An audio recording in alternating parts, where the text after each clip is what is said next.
All right, man. A lot of people have been asking in the comment section around social media what's been going on with TJ Hockenson, why he been getting the ball, why he ain't have a game like he had versus the Arizona Cardinals. Let's talk about it. We back. Motor City Sports Talk. We in the building. Make sure you hit that subscribe button, bell icon button, share the video. I think a lot of it was that people seeing what happened when Hockenson controls the middle of the field, and they know Stafford can't have success outside the numbers and inside the numbers. So a lot of it may be a lot of attentions and mixed coverages that he got to learn to get through. And also the speed of the game is something different too. Hockenson ain't seen this type of speed from linebackers, safeties, and even some defensive linemen. So, you know, it's a lot of things that factor into him not being effective. It ain't that he ain't being a primary target in not just not being a primary target in offense, but remember, I said it from the beginning of the year, Mike Ditka still has the greatest statistical year for rookie tight ends. You know what I'm saying? You look at Tony Gonzalez, you look at, Jimmy Graham, you look at Antonio Gates, you look at a lot of different tight ends. Austin Hooper, Hunter Henry, it's a lot of them that's going around, and Mike Ditka, a lot of them came and gone, still has the most, he has the best statistical tight end years because, especially today, it's a different game. You got to block, you got to catch. They want you to play the slot. They want you to play outside. They want you to play a little fullback. They want you to play a lot of different positions, man. And it's hard for a tight end to really get that in one training camp and in one season. That's a lot to know the line audibles and, to know the slot, the slot routes and know the tight end routes and know the second tight end routes. If they want to switch you and Jesse James around and put two tight ends out there, it's a different ball game in there. You know what I'm saying? It's a different ball game. And also, as well, he might be standing in the block a lot to help the tackles out. Both tackles suck. Unless they get it together, which they not going to get it together because they both veterans, Decker and Wagner. Him and Jesse James got to stay in the block a lot. Or stay chip, stay help and chip a little bit and then go out to a route. But it's no cause for concern that he going to be a bust yet. There's no cause to call him Ebron. It's because, him and Amendola should be controlling the middle of the field. But the difference is Amendola knows coverages. He know how to beat the bracket coverage. He know what zone coverage is. He know how to sit in the zone. He know how to come back to the ball. He know how to make himself quarterback friendly and available.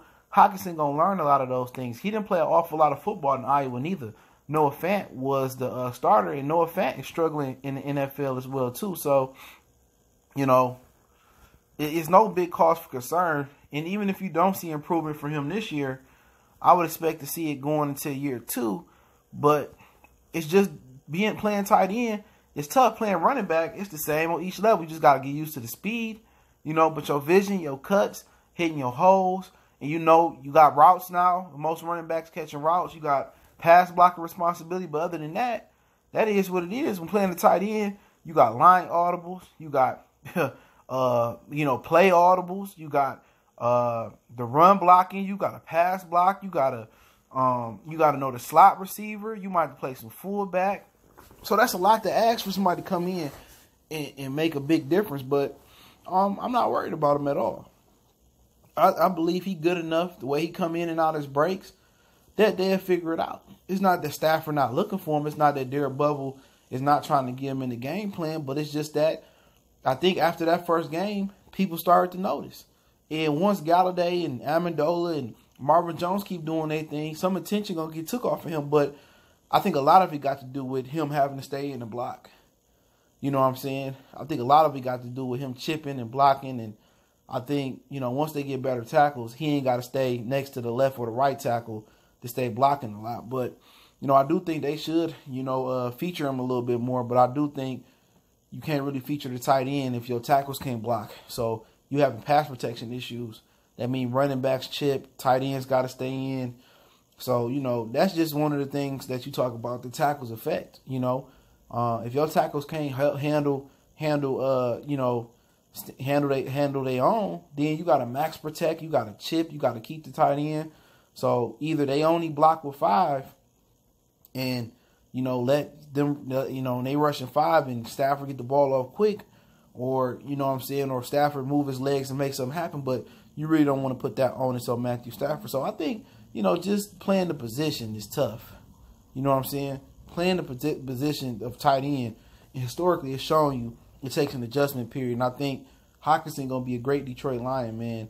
And I think he'll eventually get it, but I don't think he know Ebron at all. He's too good of a player to be that guy, especially blocking. But, hey, let me know what you guys think. But I think a lot of it got to do with just rookie woes, and the position is tough to play. And he got to stay in and help those tackles too, man. Even Jesse James, you figure, had a bigger impact, knowing that he's 6'7" and he's so big and he'll be a better red zone threat. But, hey, it is what it is. Let me know what you guys think. Motor City Sports Talk. Don't forget we on Facebook, Instagram, Twitter. Reach out to the email if you got a business question, inquiry, sponsorship, or video request. Keep sharing the videos. Check my other channel out, Goodfellas Sports TV. All the social media links are in the description. So check me out on Facebook, Instagram, and Twitter, and my email. We gone.